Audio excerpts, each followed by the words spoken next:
రాత్రి వేళ కామాక్షి ఆయన పడుకున్న దగ్గరికి వచ్చి తట్టి లేపింది. ఆయన లేచారు. కేశపాశాన్ని తీసి ఇలా చూపించి ముట్టుకో అంది. ఆయన ఇలా ముట్టుకున్నారు. జిగురుగా ఉంది. ఏమ్మా జుట్టు జిగురుగా ఉందన్నారు. పాలు పోసి వెళ్ళిపోయావు అంది. అమ్మా నీ గుడి పునర్నిర్మాణం చేయాలని తాపత్రయపడ్డానమ్మా అన్నారు.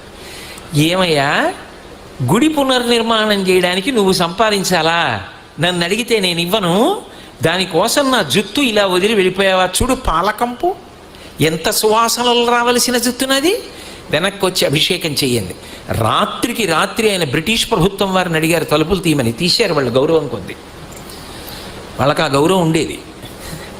తలుపులు తీస్తే వారు గబగబా వచ్చి కంచిలో అమ్మవారికి మళ్ళీ అభిషేకం పూర్తి చేశారు. ఆ తర్వాత ఎక్కడి నుంచి వచ్చిందో కాసుల వర్షం పడిపోయింది. ఆ దేవాలయం అంతా పునర్నిర్మాణం చేశారు.